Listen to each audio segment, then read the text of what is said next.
Bonjour, je m'appelle Clémence et je suis partie à la rencontre des créateurs de la boutique des familles. Ils nous ont ouvert les portes de leurs ateliers pour nous raconter comment, un jour, ils se sont lancés dans la grande aventure de l'entrepreneuriat afin de commercialiser leurs créations et pour certains, vivre de leur passion. Venez avec moi, je vous emmène à la découverte de créateurs de bijoux, de vêtements, de cartes et bien d'autres encore. Bienvenue dans le podcast Une passion, une création, un podcast proposé par la boutique des familles, la marketplace des créateurs français de familles chrétiennes. Bonjour Madeleine. Bonjour Clémence. Merci d'avoir accepté notre invitation pour venir enregistrer ce nouveau podcast de la boutique des familles qui s'appelle Une passion, une création. Volontiers. Madeleine, vous êtes donc une jeune et talentueuse illustratrice et vous dessinez des personnages à l'aquarelle pour en faire des cartes postales, des affiches et des images pieuses. Vous avez créé il y a 4 ans l'atelier Petit Page et je vous ai demandé de venir aujourd'hui avec une de vos illustrations favorites. Est-ce que vous pouvez nous la décrire s'il vous plaît ? Bien sûr, c'est une illustration que j'ai réalisée pour la Toussaint il y a 2 ans pour Famille Chrétienne. On m'avait laissé carte blanche. Donc j'ai représenté la cour céleste en hauteur, au sommet d'une petite colline, et vient vers la cour céleste l'église militante, plein de personnages différents avec différents états de vie. Et la cour céleste est constituée de plein de saints différents. J'ai cherché à mettre différents continents, différentes époques, différents états de vie aussi.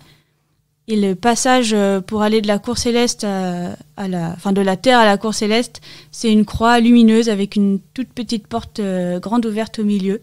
Et je pense que ça représente assez bien mon travail, de ce que j'aime représenter, de ce pourquoi je fais du dessin.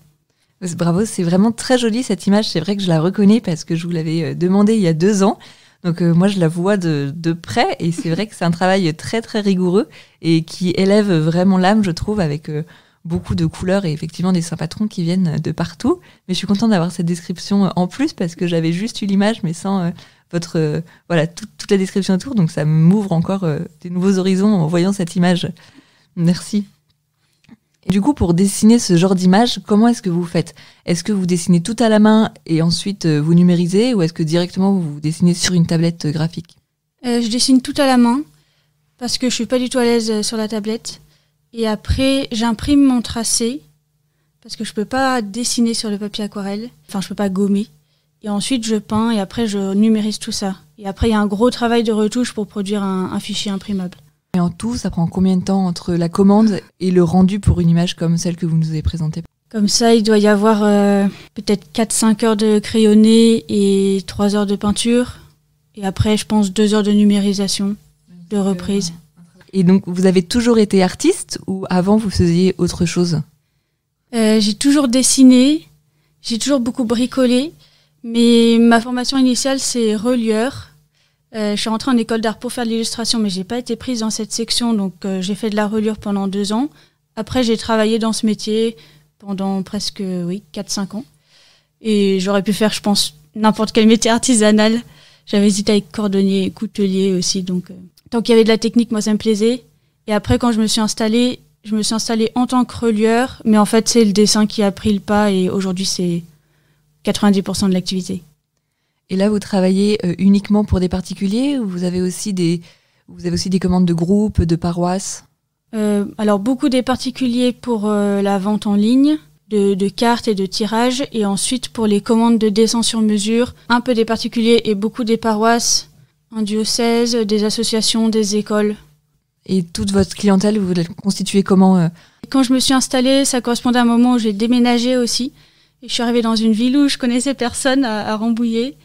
Donc là, j'ai fait de la prospection très artisanale. J'avais fabriqué des centaines de petits calepins, j'avais fait un faire-part d'installation, puis je suis allée boiter avec mon vélo toutes les maisons du centre-ville. Donc ça m'a lancée localement, parce que les gens étaient contents d'avoir une jolie publicité. J'ai vraiment des bons retours. Et après, les réseaux sociaux, c'est ça qui a fait démarrer la boîte aussi. Et aujourd'hui, c'est une activité qui vous occupe à plein temps ? Ah oui. Oui, à plein temps, et j'ai 2 personnes qui viennent m'aider dans la semaine, 2 jours par semaine. Et c'est des personnes qui font quoi du coup ? Qui dessinent, qui font de la logistique ?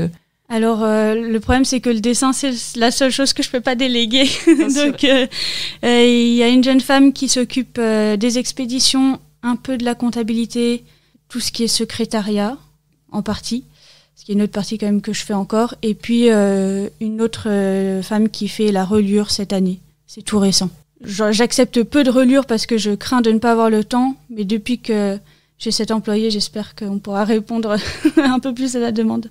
Quand vous avez créé votre entreprise, vous avez trouvé ça facile ou est-ce que c'est un peu un défi avec tous les papiers qu'il faut faire, avec l'administration, etc. Le côté paperasse, c'était pas du tout ça qui m'a rebutée, parce que c'est très simple en auto-entreprise. Je me suis lancée un peu poussée par la force des choses, parce que j'étais licenciée économique de l'atelier où j'étais, qui avait un petit creux. Et donc c'était le moment ou jamais de me lancer, mais ça me faisait peur, l'entrepreneuriat. Et en fait, ça s'est bien passé. Et c'est quelque chose que vous regrettez pas du tout aujourd'hui, d'être auto-entrepreneur? Non.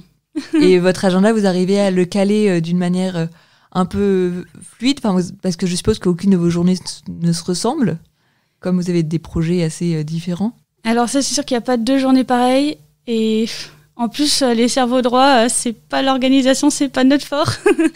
Donc oui, c'est des journées...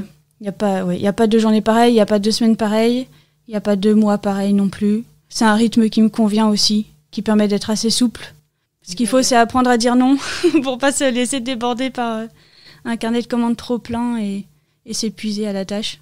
Et là, vous avez des gros projets qui vous attendent, des nouvelles créations? Oui et non. En fait, j'ai terminé des gros projets actuellement. Donc, je prends enfin des vacances avant les marchés de Noël. Et ça, en fait, ça fait 1 an que je ne prends plus de commandes parce que tout était plein. Et je rouvrirai le carnet de commandes en janvier. Donc, on verra pour l'année prochaine. Parce que là, Noël, du coup, c'est la grosse partie de votre année. Vous faites des marchés de Noël, des ventes. Comment ça se passe? Alors, il y a 2 grosses parties dans l'année. Il y a avril-mai pour les premières communions, baptêmes, et puis les dessins pour les mariages, les faire-part et les livrets. Et ensuite, il y a la période de Noël. Et l'année dernière, je me suis fait avoir avec beaucoup de marchés de Noël et en même temps beaucoup de commandes sur mesure, toutes pour le 24 décembre. Donc cette année, j'ai mis un peu de sur mesure de côté parce que je sais que les marchés, ça prend beaucoup d'énergie et que je pourrais pas tout faire dans les temps. Et une commande sur mesure, qu'est-ce que c'est par exemple? Alors, c'est assez varié. Il y a tout ce qui est faire-part, livret de mariage, images d'ordination. Et ensuite, il y a des dessins... C'est difficile parce que tout est très différent, mais souvent c'est pour des gens qui ont perdu quelqu'un, des enfants, un mari, un frère, ou qui veulent représenter quelque chose qu'ils ont vécu dans la prière ou leur chemin de conversion. Et ça, c'est tellement personnel que dans le commerce, on ne trouve pas. Donc ça passe forcément par du sur-mesure. Oui, je vois que la foi est très importante dans votre vie et dans vos créations. Comment est-ce que vous arrivez à la mettre sur papier et à parfois peut-être toucher les personnes avec vos dessins? C'est quelque chose qu'on me dit souvent. J'ai été touchée par votre dessin, même si c'est des dessins que je fais pour d'autres gens. Je pense que ça tient déjà à la vie de prière, à la façon dont on médite l'écriture. Et puis aussi, c'est des clients, mais c'est d'abord des personnes. Et toutes ces commandes sur mesure, c'est vraiment rentrer dans l'histoire des personnes. Donc, il faut arriver à faire ça avec beaucoup de délicatesse et en même temps à la fin on fait un devis, donc c'est en même temps professionnel, mais c'est pas que professionnel, il y a une dimension en plus, ça c'est sûr. En revenant sur la partie entreprise, quelles sont d'après vous les clés de la réussite de votre micro-entreprise, de l'atelier Petit Page? Alors les clés de la réussite, je relisais il y a pas très longtemps Souvenir en vrac de Pierre Joubert, qui est son autobiographie, où il disait pour se lancer dans le dessin, il faut quand même un certain don de départ. Alors le dessin ça s'apprend, mais si on veut percer dans ce domaine-là, il faut avoir pas forcément une excellence technique, parce qu'on peut être excellent techniquement et rien transmettre, mais il faut avoir quelque chose à transmettre, je pense. Et après, la clé de la réussite au quotidien, mais ça c'est un combat de tous les jours, c'est la discipline personnelle pour arriver à agencer, à unifier vie professionnelle, vie personnelle, que tout se mélange pas et en même temps que tout s'agence bien. Oui, mais en tout cas, vous avez l'air de réussir ça, parce que vous faites de très jolies choses et vous avez l'air d'être bien dans vos baskets. Merci. Voilà ma dernière question maintenant. Est-ce que si c'était à refaire, vous recommenceriez? Oui, je pense que oui. Avec l'expérience, en sachant choisir les commandes que je prends. Mais si c'était à abandonner pour autre chose, ce serait sans regret non plus. Très bien, merci beaucoup Madeleine. Merci Clémence. Merci Madeleine pour ce partage qui passionnera sûrement nos auditeurs et aidera peut-être certains d'entre eux à se lancer à leur tour pour créer leur micro-entreprise. Pour retrouver toutes les créations de Madeleine, je vous donne rendez-vous sur le site boutiquedesfamilles.fr, rubrique marque, puis atelier petit page. Si ce podcast vous a plu, n'hésitez pas à en parler autour de vous et à nous suivre sur la page Instagram et la page Facebook de Boutique des Familles. Vous y découvrirez d'autres créateurs. À bientôt.